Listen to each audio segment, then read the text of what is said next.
Apocalypse 2, il dit ce que je connais de toi, ce sont tes œuvres. Tu t'es juste contenté de vivre, de te lever, de manger et de dormir. Et quand il te regarde, il ne voit aucune œuvre. En dehors de ton nom, ton extrait de naissance et l'habit que tu as porté, il ne voit aucune œuvre. Si tu es mort aujourd'hui, ce qu'on va donner aux autres, c'est habits, chaussures, caleçons, perruques. Je connais quoi? Je connais tes œuvres. Je ne te connais pas toi, mais je connais tes œuvres. Quand vous lisez œuvre, beaucoup de personnes vont vers la piété. Mais l'original de l'hébreu, l'original du grec de ce mot veut dire affaire. Je connais tes affaires. Où sont tes affaires? Où sont tes entreprises? Où sont tes business? Où sont les projets que j'ai mis dans ton cœur quand tu es né? Il dit j'ai des projets pour vous. Il dit j'ai mis ces projets en vous. Il dit où sont ces projets? Où sont ces orphelinats? Il dit je connais tes œuvres. Où sont ces églises que tu devais ouvrir? Où sont ces bâtiments que tu devais construire? Où sont ces choses? C'est pas une question de piété.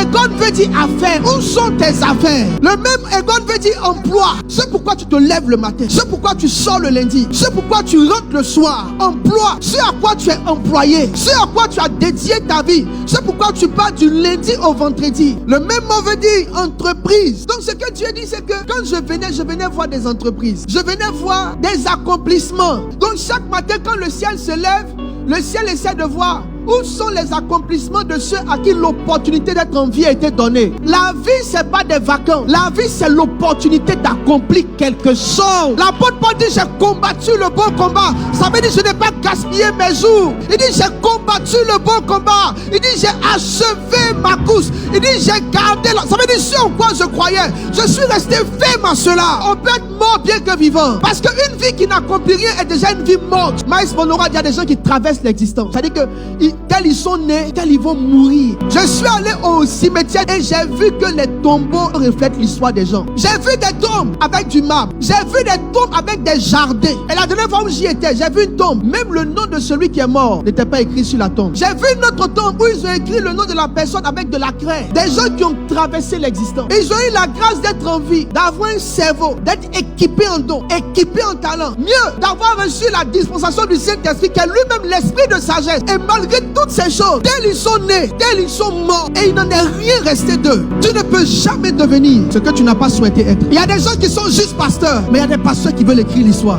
Qu'est-ce que tu as de différent des animaux? Si tout ce que tu sais faire, c'est vivre. Si tout ce que tu as, c'est respirer, qu'est-ce que tu as de différent des animaux? Des femmes talentueuses, remplies de Dieu, depuis qu'elles sont mariées, devenues l'homme d'elles-mêmes. Tu donnes l'impression que tu patientes pour attendre le jour de ta mort. Je vous dis la vérité. La longévité appartient à ceux qui ont des œuvres. Il y a une chose que tu fais qui te donne des raisons de vivre. Et il y a une chose, si tu ne l'as pas, les autres ne sauront pas, ou tu ne sauras pas pourquoi tu dois vivre. Il y a une phrase que Miles Monroe répète souvent dans ses messages. Il dit les endroits les plus riches de la terre, ce sont les cimetières. Ils sont dans leur tombeau avec des projets. L'éternité sera remplie de regrets. Tu seras là et puis tu vas te dire, j'ai vécu tout ça et je n'ai rien